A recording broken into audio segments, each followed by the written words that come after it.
Hello दोस्तों, आज के वीडियो में आप तमाम लोगों का इस्तकबाल है। दोस्तों, आज की वीडियो में हम बात करने वाले हैं यूनिफाइड पेंशन स्कीम के बारे में, जो कि 24 अगस्त 2024 को पारित हुआ है। जी हाँ दोस्तों, इसके कुछ फीचर्स हैं, क्या क्या इसके फ़ायदे हैं यूपीएस यानी यूनिफाइड पेंशन स्कीम के, वो हम आज देखने वाले हैं। दोस्तों, सबसे पहला फ़ायदा हम यहाँ देख सकते हैं कि अश्योर्ड पेंशन यानी 50% of the average basic pay drawn over the last 12 months prior to the superannuation for a minimum qualifying service of 25 years. This pay is to be proportionate for lesser services period.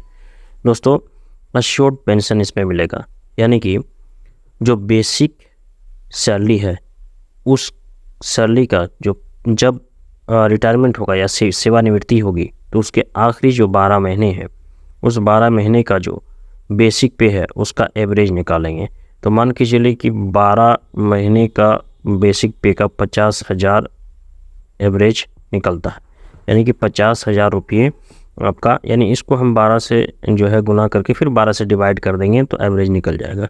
तो मान के चलिए कि एक उदाहरण के तौर पर कि 50,000 जो है रुपये बेसिक पे बनता है जब आप रिटायर करते हैं, और कंडीशन ये है कि 25 इयर्स की आपकी जॉब होनी चाहिए, यानी 25 साल की जॉब कंप्लीट होने के बाद।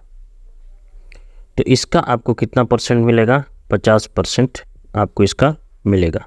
50% कितना हो गया? 25,000, यानी आपका 25,000 रुपया आपका अश्योर्ड जो है क्या बन जाएगा? पेंशन बन जाएगा। अश्योर्ड पेंशन कितना बन जाएगा? 25,000 रुपये। ठीक है, ये आपके 25 साल के नौकरी के बाद। अगर आपकी नौकरी जो है 25 साल से कम होती है और 10 साल से 25 साल के बीच में होती है तो आपको कितना मिलेगा? तो कम से कम जो है आपको मिलेगा, यहाँ पे दूसरा नंबर हम देखते हैं, दूसरा पॉइंट, उसके बाद हम तीसरा को देखेंगे।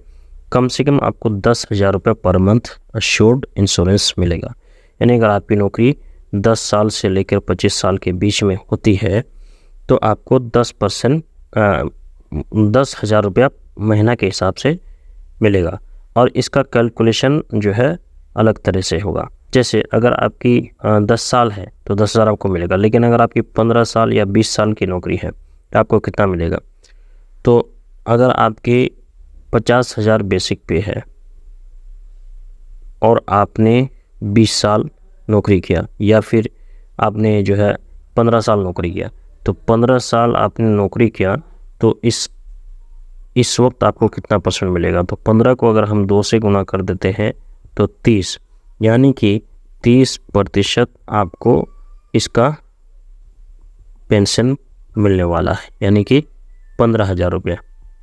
जी हाँ, इसी तरह का अगर मान के चलिए आप 15 साल की जगह में 20 साल नौकरी कर रहे हैं, 20 साल नौकरी कर रहे हैं, तो 20 को अगर आप 2 से गुना कर देंगे तो 40, यानी कि आपका 50,000 का 40% आपको जो है आपका पेंशन बनेगा, यानी कि 20,000 रुपया। तो आप देख सकते हैं यहाँ पे एक बार गौर करके कि अगर आपकी जो है 25 साल की नौकरी आपने कंप्लीट कर ली है और अगर आपकी बेसिक सैलरी 50,000 है, ठीक है, तो आपको 50% जो है अश्योर्ड पेंशन मिलेगा बेसिक का, यानी 25,000 आपका होगा। और अगर आपकी नौकरी 10 साल से 25 साल के बीच में होती है तो कम से कम आपको 10,000 रुपये मिलेगा। कम से कम तो आपको 10,000 मिलेगा, लेकिन अगर 10 साल से 25 साल के बीच है तो मिसाल के तौर पर उदाहरण हमने लिया है, अगर 15 साल है तो 15 को आप 2 से गुना करेंगे तो 30 हो जाएगा, यानी 30% आपको मिलेगा। तो 5 तिया 15,000 रुपये आपका रहेगा। और अगर आपका 20 साल है तो 20 का 40% हो जाएगा, 20 दूनी 40 और 20,000 मिल जाएगा आपको। ये कैलकुलेशन मैंने कैसे किया? जैसे 25 साल होता है तो 25 साल पे आपको 50% मिलता है, यानी 25 का डबल होता है 50%। तो अगर 24 साल आपने नौकरी की तो आपको कितना हो जाएगा? 48%। उसी तरह अगर आपने 23 साल किया है तो 46%। इसी तरह से कैलकुलेशन आप करके देख सकते हैं।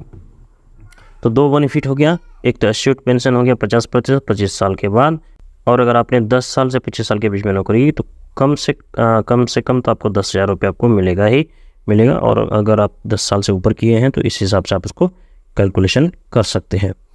अब अगला पॉइंट यहाँ पे देखते हैं। अगला पॉइंट ये है कि assured family pension. Assured family pension यानी कि 60% of the pension of the employee immediately before her demise.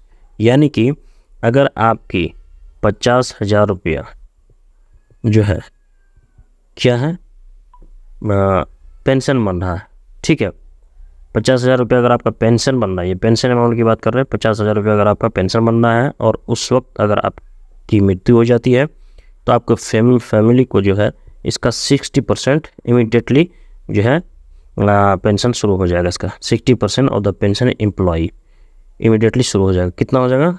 30,000 रुपया। यानी कि अगर 50,000 आपका पेंशन बन रहा है तो मैं यहाँ पे 50,000 की जगह में जो पेंशन आपका बना मैं उसी चीज़ को यहाँ पे कैलकुलेट करके दिखाता हूँ तो क्लियर हो जाएगा। पेंशन आपका यहाँ पे कितना बन रहा है? सबसे ऊपर में 25 साल के बाद 25,000 आपका पेंशन बन रहा है तो 25,000 अगर आपका पेंशन बनता है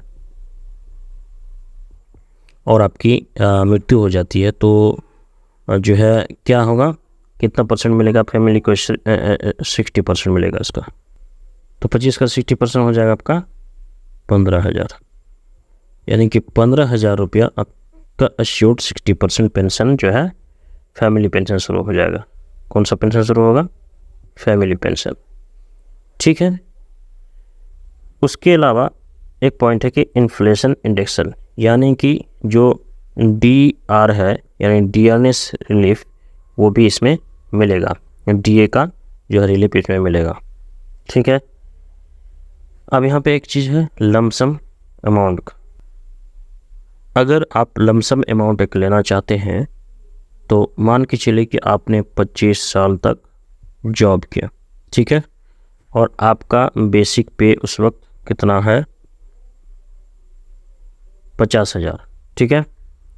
तो बेसिक पे और प्लस DA, तो बेसिक पे का अगर 50,000 बेसिक पे है और आपका DA मान के चलिए 50% है तो टोटल कितना हो जाएगा? 50% DA 25,000, तो टोटल हो जाएगा आपका 75,000। अब ये जो 75,000 है इसका 1/10 करेंगे तो 75,000 को हम 1/10 करेंगे तो हो जाएगा हमारा कितना? 7,500।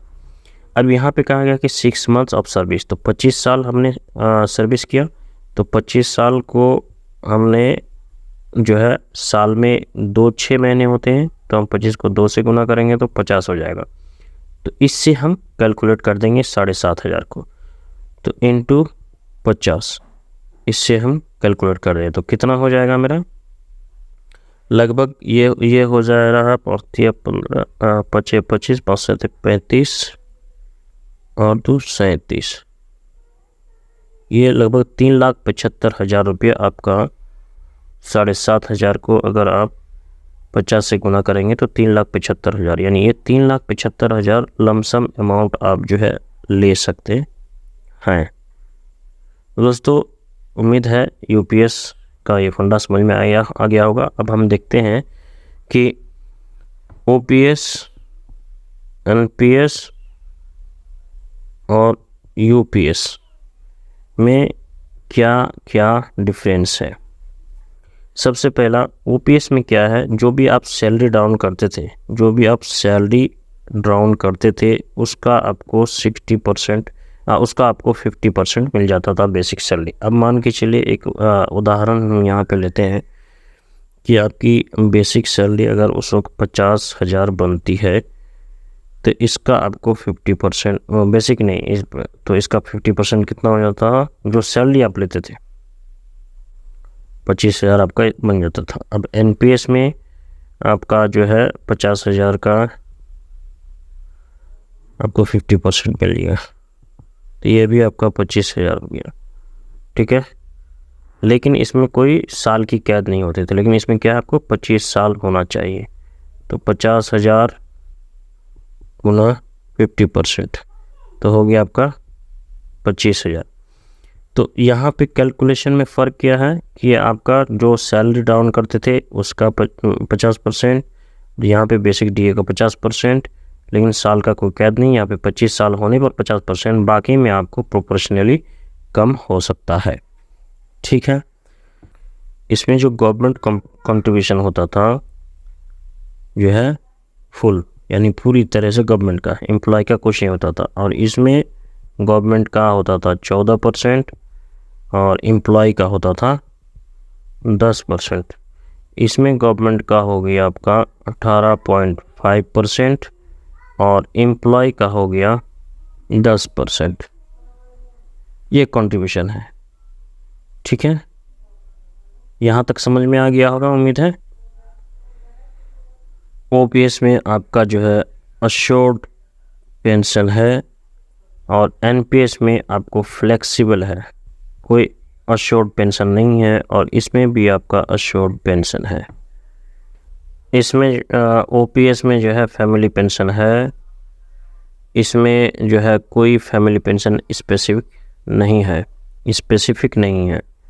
और जो यूपीएस में 60% आपका फैमिली पेंशन है।